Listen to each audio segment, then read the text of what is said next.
दोस्तों, आज हमारे बीच शिवानी आई है। इनका अंग्रेजी विषय में असिस्टेंट प्रोफेसर में 61वीं रैंक प्राप्त की है। तो आज ये मिठाई लेकर आई थी, तो मैंने सोचा कि भाई आपसे इनको मिलाऊं।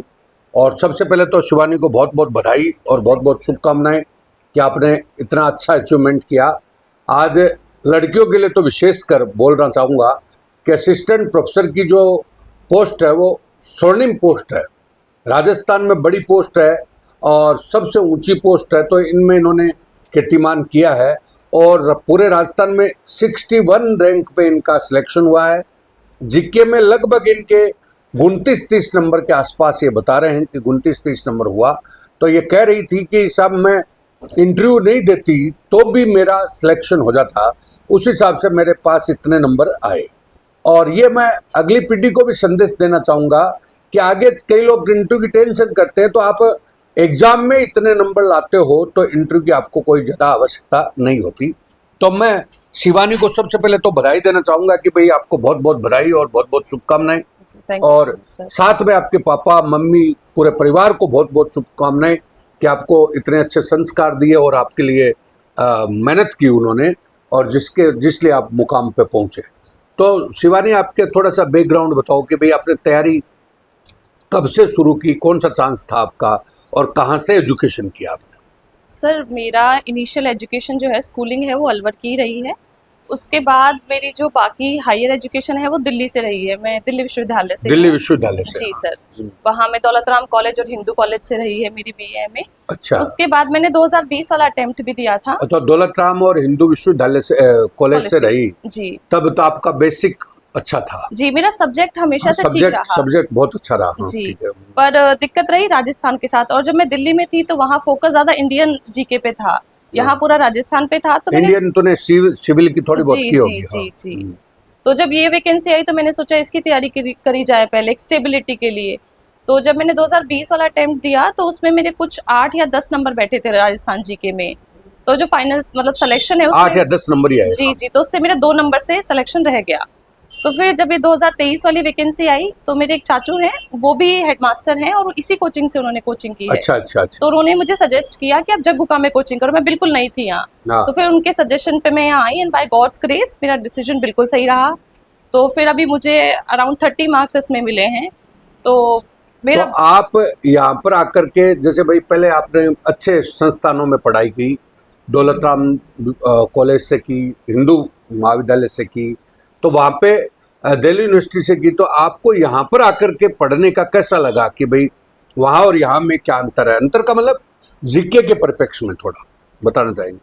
जीके के परिप्रेक्ष्य में सर ये है कि एक तो थोड़ा सा मुझे बुक्स की अवेलेबिलिटी हिंदी में थोड़ी कम लगती है। तो उसके लिए आपको कोई गाइडेंस चाहिए, क्योंकि आप सारे वर्ड्स और सारी चीजें जो हिंदी में अवेलेबल है वहाँ पे हिंदी और इंग्लिश दोनों में पूरी चीज अवेलेबल होती है। वहाँ पे बाइलिंगुअल? हाँ, बाइलिंगुअल होता है सब। लेकिन यहाँ पे जैसे मुझे आपकी गाइडेंस मिली तो उससे वो जो हिंदी वाला जो डिफिकल्टी मुझे आ रही थी वो उतनी नहीं फेस करनी पड़ी, वो चीजें ईजी हो गई।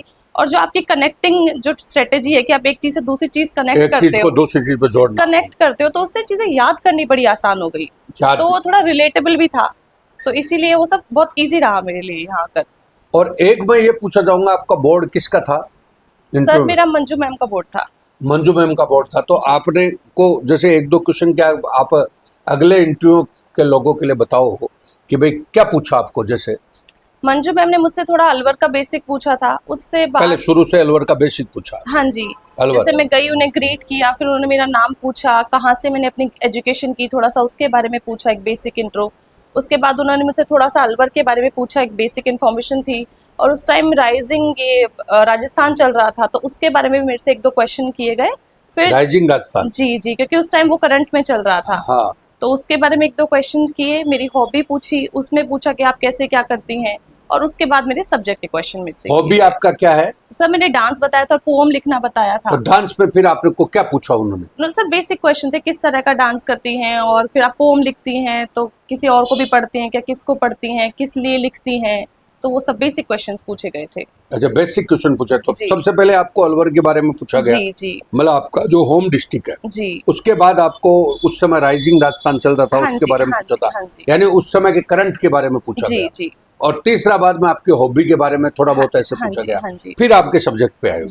तो सब्जेक्ट पे लगभग कितने देर चला आपका इंटरव्यू? सर करीब 25 मिनट मेरा इंटरव्यू अब चला। सब्जेक्ट पे आपको जैसे बेसिक पूछा या कोई एडवांस पूछा?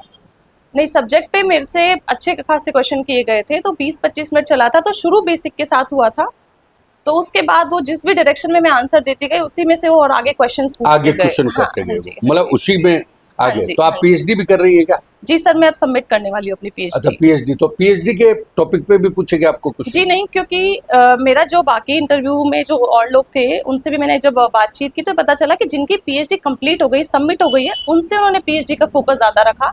क्योंकि मैंने सबमिट नहीं करी थी तो बेसिक उन्होंने मुझसे टॉपिक से एक तो क्वेश्चन करे थे। एक दो ही करें। हाँ, बेसिक रहा, बाकी उनका फोकस सब्जेक्ट नॉलेज पे ज़्यादा था, क्योंकि पीएचडी सबमिट नहीं हुई थी तो पीएचडी पे उतना फोकस नहीं था। उतना नहीं था। अब आप जो आगे वाली जो जनरेशन है, मतलब जैसे आप सौभाग्य से बात है सीनियर हो गए, अब आपके नीचे तैयारी कर रहे हैं लोग अभी अगले एग्जाम में, तो क्या मैसेज देना चाहोगे कि भाई किस प्रकार से पढ़ना चाहिए? I think hard work, dedication जो है आपकी, अभी प्रॉब्लम ये है कि फोकस कम है। तो अगर आप फोकस रह के तैयारी करेंगे, बहुत जर्नी में ऐसे लोग होंगे जो बहुत मतलब मेरे को भी लगता है कि भाई अभी जो जनरेशन है वो हार्ड वर्क नहीं कर रही। हार्ड वर्क नहीं करी, सब शॉर्टकट्स ढूंढते हैं। हाँ। इवन ये शॉर्टकट्स हमें भी ऑफर हुए थे, but I think hard work का कोई आप सेकंड सब्स्टिट्यूट देख ही नहीं सकते, कोई ऑल्टरनेटिव नहीं है। If you are working hard you will get through it, अब आप पहुंच जाएंगे जहां आपने पहुंचना है। तो हार्ड वर्क और डेडिकेशन, आई थिंक यही एक ये मंत्र दो है। चीज है। हाँ जी। और दूसरी बात, आप जगुका को के बारे में क्या सोचते हैं कि भाई जगुका में आप आए, और जगुका के बारे में क्या मैसेज देना चाहेंगे अगली सर generation? देखिए, यहाँ से मैंने जीके की कोचिंग की है, तो मैं तो वो अपना 2020 का अटेम्प्ट भी बता रही हूँ आपको, मैं बैकग्राउंड बता रही हूँ कि मेरा इंग्लिश में मुझे कोई इशू नहीं रहा है, पर मेन था मेरा सिलेक्शन नहीं हुआ क्योंकि राजस्थान प्रिपेयर नहीं थी। तो अगर हम देखा जाए तो डायरेक्टली इनडायरेक्टली राजस्थान का ही रोल है और जग्गू का ही रोल है कि मेरी इतनी अच्छी रैंक भी आ पाई और मेरा सिलेक्शन भी हुआ, क्योंकि मतलब 8 पिछली मार्क्स बार से- आपके आठ मार्क्स आए थे, 8 मार्क्स पिछली बार इनके 8 आए और अब की बार 29 आए, तो कहने का मतलब बहुत वेरिएशन हो गया, लगभग 20 नंबर का वेरिएशन जी हो जी। गया। तो अब 20 नंबर का वेरिएशन में आपकी इंटरव्यू की कोई जरूरत नहीं रही पड़ी। हाँ, कि तो भाई आपको जरूरत ही नहीं है इंटरव्यू। जी, जो 8 मार्क्स से 20 या 30 मार्क्स की जो ट्रेजेक्टरी है वो जग्गू का के कारण ही आ पाई है। चलो, और बहुत बहुत धन्यवाद। और दूसरा, आपके मम्मी पापा का क्या रोल रहा? मतलब खूब सपोर्ट किया आपको? बिल्कुल सर, मेरे मम्मी और पापा दोनों ही इस बात से एडमेंट थे कि कुछ भी हो पहले एक जॉब सिक्योर करनी है, फाइनेंशियली स्टेबल होना है, उसके बाद कोई और भी चीज़ होगी। और तो इसके लिए अब आगे आईएएस की सोचती है? जी सर।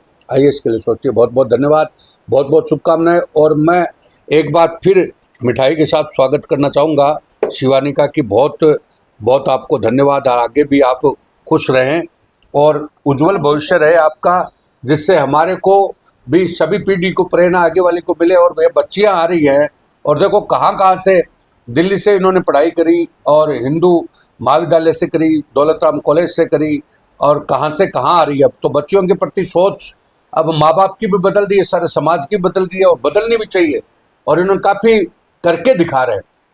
मतलब हमारी जो कोचिंग है उसमें फर्स्ट रैंक जो आई है वो भी लड़की की आई है, और साथ खास बात है उनकी तो फर्स्ट रैंक की तो ये है कि वो मुस्लिम बालिका है, जो सामान्यतः जिसपे ट्रेडिशनल समाज इतना ध्यान ही नहीं दे पाता, उसने फर्स्ट रैंक हासिल की है। 5वीं रैंक पे भी लड़की आई है, हमारी कोचिंग की है 5वीं रैंक पे, और फिर 19वीं रैंक पे भी लड़की आई है, और फिर इसकी 61वीं रैंक पे भी लड़की आई है, और फिर एक 20वीं रैंक है उस पर भी लड़की आई है। तो सारी लड़कियां आ रही हैं। तो इन बच्चियों के परिप्रेक्ष्य में मैं कहना चाहूँगा, अब लड़कों को भी एक संदेश है कि आप पढ़ो, और ये जो इन्होंने कहा शॉर्टकट नहीं होना चाहिए, और अभी सारी बच्चियों ने मतलब करके दिखाया, और जगुका की बच्चियों ने तो विशेष रूप से बता रहा हूँ कि इंग्लिश में तो पूरा परचम लहरा दिया। तो आपको शिवानी बहुत बहुत शुभकामनाएं, और मैं तो आपको साथ साथ आपके परिवार को ज़्यादा और देना चाहूँगा बधाई कि उन्होंने आपको इतना कोऑपरेट किया, इतनी बढ़िया बढ़िया जगह पढ़ाया, जो आज के माँ बाप धन्य हैं जिन्होंने ऐसा किया। तो बहुत बहुत धन्यवाद, बहुत बहुत शुभकामनाएं। ठीक है।